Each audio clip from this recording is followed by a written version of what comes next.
اللہ من الشیطان الرجیم بسم اللہ الرحمن الرحیم۔ شرائط نماز: نمبر 1 طہارت، نمبر 2 ستر عورت، نمبر 3 وقت، نمبر 4 استقبال قبلہ، نمبر 5 نیت، نمبر 6 تکبیر تحریمہ۔ پہلی شرط یعنی طہارت، اس کا مطلب یہ ہے کہ نمازی کا بدن اور کپڑے میں اور نماز کی جگہ پر کوئی نجاست جیسے پیشاب، پاخانہ، خون، شراب، گوبر، لید، مرغی کی بیڈ وغیرہ نہ لگی ہو، عورت حیض اور نفاس کی حالت میں نہ ہو بلکہ ان چیزوں سے پاک ہو، اور نمازی بے غسل بے وضو بھی نہ ہو۔ دوسری شرط ستر عورت یعنی تن ڈھکنا، عورت کا تمام بدن ڈھکا ہوا ہو، صرف منہ، ہتھیلی اور ٹخنوں کے نیچے قدم کے۔ تیسری شرط وقت یعنی جس نماز کے لیے جو وقت شریعت کی طرف سے مقرر ہے وہ نماز اسی وقت میں پڑھی جائے، مثلا فجر کی نماز صبح صادق سے لے کر سورج نکلنے سے پہلے تک پڑھی جائے، ظہر کی نماز سورج ڈھلنے کے بعد سے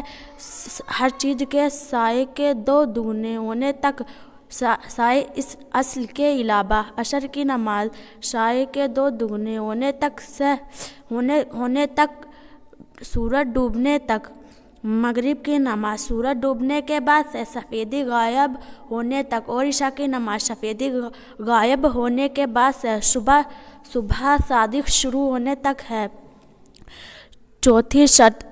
استقبال قبلہ یعنی کعبہ شریف کی طرف منہ کرنا، اگر کسی نے نماز پڑھتے وقت کعبہ شریف کی طرف منہ نہ کیا بلکہ کسی دوسری طرف منہ کیا تو اس کی نماز نہ ہوگی۔ پانچویں شرط نیت یعنی جو وقت کی جو نماز فرض یا سنت یا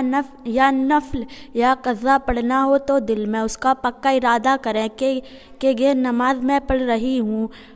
چھٹی شرط تکبیر تحریمہ یعنی اللہ اکبر کہنا، یا آخری شرط ہے کیونکہ نیت کرنے کے بعد تکبیر کہنے سے نماز شروع ہو جاتی ہے۔ اب اگر کسی سے بولا یا کچھ کھایا پیا یا کوئی کام خلاف نماز کے کیا جس سے معلوم ہوتا ہے کہ یہ شخص نماز نہیں پڑھ رہا ہے تو نماز ٹوٹ جائے گی۔ انتباہ: اوپر نماز کی جتنی شرطیں بیان کی گئیں اگر ان میں سے ایک بھی شرط بھی چھوٹی تو نماز بالکل نہ ہوگی، مثلا اگر بلا طہارت نماز پڑھیں تو نہ ہوگی، یا جتنا بدن چھپانا فرض ہے اگر نہیں چھپایا اور نماز پڑھیں تو نماز نہ ہوگی، اگر نمازی کا منہ قبلے کی طرف نہ ہوگا تو نماز نہ ہوگی،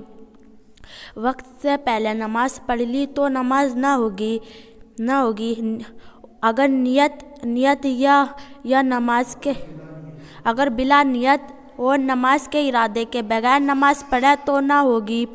بغیر تکبیر تحریمہ نماز پڑھے تو نہ ہوگی۔ تکبیر تحریمہ وہ تکبیر ہے جو نماز شروع کرتے وقت عورتیں اپنے ہاتھ مڈھوں تک اٹھا کر اللہ اکبر کہتی ہیں۔ ان صورتوں میں سے سجدہ سہو سے کمی پوری نہیں ہوگی بلکہ نماز کو پھر سے دہرانا ہوگا۔ السلام علیکم ورحمۃ اللہ۔